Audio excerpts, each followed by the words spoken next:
Vamos começar então a contar aquela história que eu falei lá no comecinho, junto com o nosso querido Fábio Araújo, que é essa história que já está aparecendo aqui. Meu povo, presta atenção nesse moído que aconteceu lá em Santa Rita. É o seguinte, uma agência bancária foi atacada na madrugada de hoje, sexta-feira, lá em Santa Rita, aqui em Grande João Pessoa. E aí, de acordo com a Polícia Militar, esse assalto aconteceu na Caixa Econômica Federal, que fica na Praça do Chafariz. Ora, quem mora em Santa Rita, ou mesmo quem não mora, né, quem só passa por lá, sabe que isso aqui é uma agência na principal, gente. Olha só, lá na Praça do Chafariz, em Santa Rita. E aí é o seguinte, depois desse assalto lá no Banco de Santa Rita, aconteceu uma sequência aí de vários fatos. Os bandidos queimaram carros, abandonaram outros, teve toda aquela sequência, né, de espalhar grampos para cá e para lá. Qual foi o final dessa história, além de tudo aquilo que a gente até já imagina que aconteça quando se tem a notícia de uma ação, um assalto, uma explosão na agência bancária? Um homem morreu. Quem era esse homem? Davis Pereira, 40 anos, trabalhava como vigilante, como segurança. E esse homem morreu como? Por quê? Qual é a participação dele nessa sequência toda desse assalto? Vamos ver, vamos começar a ver então um pouco dessa história para poder a gente entender como foi essa ação hoje de manhã, na verdade desde a madrugada e no início mesmo do dia lá em Santa Rita. Bota na tela. Moradores ficaram assustados. O barulho provocado pelas explosões deixou a população em pânico. 2h05 da manhã foi o primeiro. Aí o segundo e o terceiro. O pessoal tudo em choque lá em casa. E aí, na hora que o senhor ouviu, o senhor imaginou que fosse um ataque ao banco? Eu sabia, eu premeditei, porque era muita coisa. Hoje em dia, né, com essa quantidade de explosões que andam acontecendo, o senhor imaginou logo? Fazer o quê? É o Brasil, né, minha filha? A ação ocorreu de madrugada nesta agência da Caixa Econômica em Tibiri, Santa Rita. Os bandidos explodiram o local com dinamites, mas não conseguiram violar o cofre central do banco. O GAT, no momento que entrou, localizou o que popularmente chama, né, 5 bananas de dinamite, se não me engano, que estava no local, fora que foi deflagrada, né? Porque teve uma explosão lá dentro, perto do cofre, que você não vão ter acesso quem tá interditor aqui para a perícia fazer o trabalho dela, mas explodiram lá dentro e o estrago foi feio. Você viu a primeira parte dessa história? Vamos continuar, porque depois aí dessa história que aconteceu lá na agência, aí os bandidos fugiram em um carro. Quando foi hoje de manhã, o dia clareou, a Polícia Rodoviária Federal encontrou esse carro queimado numa estrada paralela, assim, lateral à BR-230, próximo lá de onde aconteceu tudo, em Santa Rita. Vamos acompanhar mais. Na localidade onde este carro foi incendiado, provavelmente pelos bandidos, após aí essa explosão na agência da Caixa Econômica de Tibiri. Um homem morreu baleado durante a troca de tiros justamente entre a polícia e os bandidos. Ele estava como passageiro de um carro que fazia o transporte Uber, quando acabou sendo baleado com um tiro, não resistiu ao ferimento e morreu. Além deste crime, né, desta ação criminosa na agência bancária, nós tivemos uma vítima aí dessa bala perdida que acabou morrendo. Você viu as informações da Poliana, né? Eram as primeiras informações. No comecinho do dia, esse homem que levou um tiro, nós já temos a informação de que foram 3. Mas vamos continuar, porque além desse carro aí que foi queimado, outros 3 carros também foram encontrados. E a gente tem essa história na tela.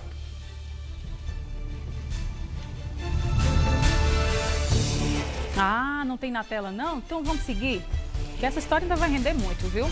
Vocês estão acompanhando o raciocínio, né, gente? Vamos lá, deixa eu vir para cá para poder a gente tentar entender. Teve a explosão no banco lá em Santa Rita, aí a polícia ficou sabendo disso, foi atrás, descobriu um carro queimado na paralela lá BR-230, outros 3 carros foram abandonados, inclusive está aí na tela, para você ver a foto de um desses veículos que no caso foi encontrado aí também, ó, paralela BR-230 abandonado. Pois bem, aí, como nós vimos aí, essa história já era ruim, né? Ficou bem pior. Por quê? Um homem, um segurança que estava dentro de um veículo de aplicativo Uber. Esse homem foi baleado numa troca de tiros entre polícia e bandido. Esse homem, ele ainda chegou a ser socorrido, inclusive pelo próprio motorista do Uber. Tentou socorrer ele para o hospital de trauma, mas infelizmente esse homem que foi atingido não resistiu. E nós temos agora a fala do pai do Davis, o pai do segurança que morreu nessa ação de hoje, de madrugada. Ele falou com a gente. Vamos ver o que é que o pai dele diz? Bota na tela. Depoimento dela, certo? Na qualidade de pai, eu vou procurar exatamente saber isso aí, ver o depoimento do motorista também, que ela disse que ele estava aqui, e ver exatamente quais vão ser as medidas cabíveis a tomar acerca disso. Ela falou se houve algum tipo de abordagem? Não, simplesmente ela disse quando parou, que ela saltou, e foi fazer a volta do carro, que era para voltar para pegar a principal, para ir, porque a minha casa é exatamente na rua da Caixa Econômica. Então, na hora que foi fazer isso aí, eles já chegaram. E simplesmente, pouca conversa, certo? Meteram bala para cima e está resolvida a questão. Eles saciaram a sede exatamente por sangue, a pior do que vampiro. Infelizmente é a realidade. Como é o nome do senhor? Como é que tá a dor desse pai, né, agora? Ó, pessoal, vocês estão entendendo, né? Teve a ação no banco, os bandidos fugiram, queimaram o carro, abandonaram. E esse homem foi morto numa troca de tiros. O pai já falou. Essas foram as primeiras informações, né, no início do dia. Inclusive, a Poliana Sorrentino, lá na hora, né, tinha informação de que essa vítima fatal foi atingida, teria sido atingida com um tiro. Isso porque no carro do aplicativo Uber tinha a marca de um disparo apenas. Então, todo mundo acreditava que esse homem tinha, né, foi falecido com esse único tiro. Mas isso aí já mudou, gente. Esse homem, na verdade, levou 4 tiros. Tem mais informação sobre esse caso. Vou vir aqui para a tela grande de novo, porque agora eu vou chamar Everton Correia. Everton vai participar com a gente com mais informações sobre a morte desse segurança. O que nós temos de novidade agora, já começando à tarde, né? Tivemos a manhã inteira para que a polícia pudesse apurar, entender o que aconteceu, né? Everton, meu amigo, é com você. Diga lá, boa tarde. Pois é, Ana, inicialmente a gente pensava que ia ser só mais um assalto a banco, que a gente comentava, a gente sempre traz os detalhes sobre isso, e acabou rolando aí, acontecendo esse fato novo e triste também, né? A morte desse vigilante de 40 anos, ele estava de folga, estava com a namorada, eles saíram de Bahia em um carro de aplicativo, né? Um carro chamado via aplicativo. Nas imediações de onde aconteceu, né? Cerca de 3 ruas ali perto, 3 ruas atrás da agência bancária, isso segundo a família contou pra gente logo mais cedo. A polícia inicialmente contou que esses tiros que atingiram o rapaz, né, o homem de 40 anos, o vigilante que estava de folga, podem sim ser resultado da troca de tiros com os bandidos, que acabaram deixando até grampo na pista no meio da perseguição. Isso também segundo informações dadas pela Polícia Militar. Mas a gente também tem a informação da versão da família, que diz que em um determinado momento a namorada estava deixando o carro, né, do aplicativo, estava sendo deixado em casa.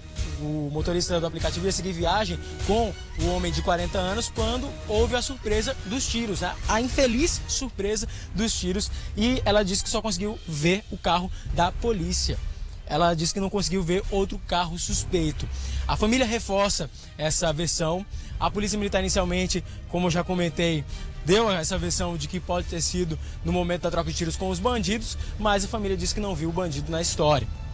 É claro que a Polícia Militar vai se pronunciar logo mais sobre esse caso. De maneira oficial, vai trazer mais detalhes sobre qual é o posicionamento da corporação em relação a tudo isso. Nesse momento a gente está na central de polícia, aqui no bairro do Geisel. O que está acontecendo nesse momento aqui, aliás, o que já aconteceu foi que o motorista do aplicativo foi ouvido também, a família foi ouvida, a namorada também, e há também a informação de que o carro já foi periciado. Alguns disparos foram vistos já. O laudo pericial deve sair para poder trazer ainda mais esclarecimentos sobre esse caso. a gente, claro, também traz a informação de que assim que houve os disparos, o próprio motorista do aplicativo levou esse homem de 40 anos, um segurança que era bastante conhecido por muita gente lá no litoral, porque ele trabalhava em 2 bares bastante conhecidos lá do litoral, aqui do litoral mesmo, da Paraíba. Ali na área de Cabedelo, do Poço também, ele era bastante conhecido.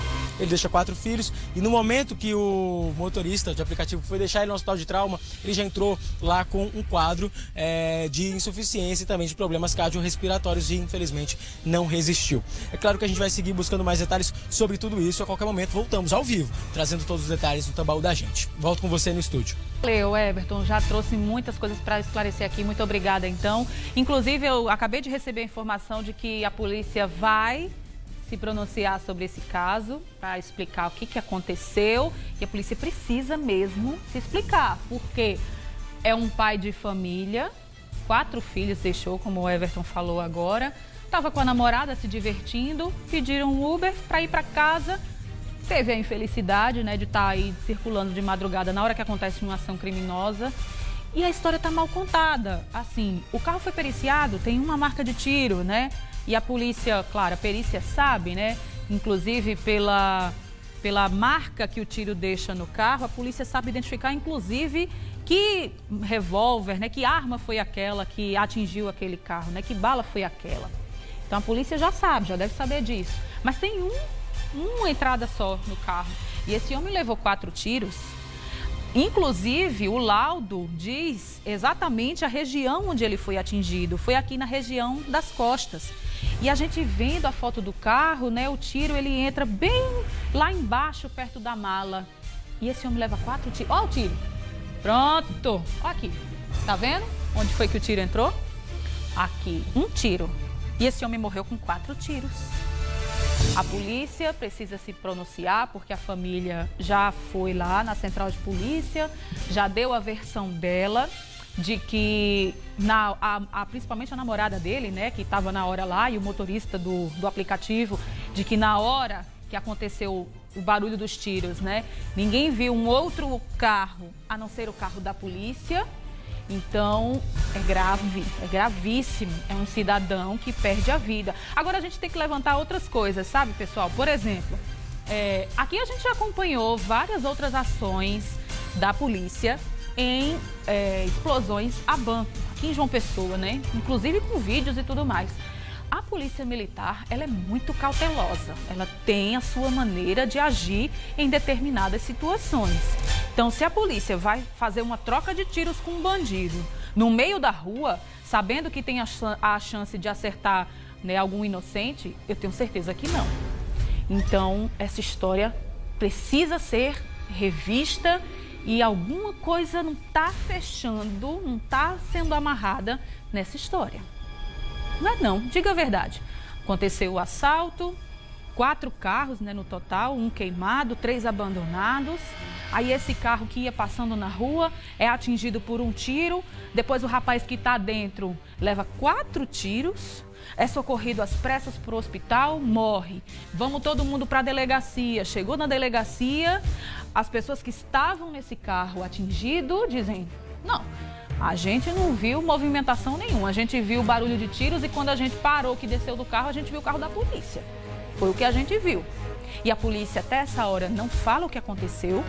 Então eu tenho certeza que até o final do programa nós vamos ter essa resposta para todos nós, né? Não digo para mim, nem para televisão, não. A gente quer a resposta enquanto cidadão, né? Foi uma ação policial que tirou a vida desse homem? Foi uma ação de bandidos? Esse carro foi periciado. Que arma foi essa que atingiu esse carro? Era uma arma de uso restrito? Enfim, gente, tem muita coisa. Eu chamo a sua atenção, eu sei que, né, é sexta-feira e tudo, mas é grave. Inclusive, eu já quero mandar aqui toda a nossa solidariedade para essa família que está sofrendo agora a perda desse pai de família que sai de casa para se divertir e termina morto numa ação, sabe-se lá como.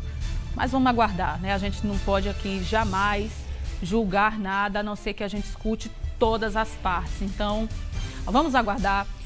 O Everton, inclusive, falou com a gente lá da Central de Polícia, mas ele já vai direto para lá onde aconteceu o fato, porque a Polícia Militar disse que a Capitã Carla vai falar, então, a versão da polícia sobre essa ação que aconteceu na madrugada de hoje, no início da manhã, e terminou com esse homem morto. Então, quero ainda no programa de hoje fechar essa história com você para a gente entender o que aconteceu.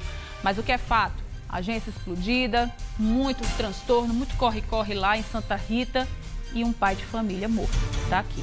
Davis, inclusive, muito conhecido, como o Everton falou, né? Porque trabalhava como segurança em alguns bares aqui, famosos e conhecidos aqui da orla da nossa região metropolitana, ali no Bessa, ela é mais para lá em Cabedelo, então era muito conhecido, pessoa querida, trabalhava como segurança, perdeu a vida. Então eu vou dar uma pausa nesse assunto, mas ainda no programa de hoje a gente volta a falar, porque ainda tem muita coisa para ser esclarecida sobre esse caso, tá bom? Vamos lá, direto para cá.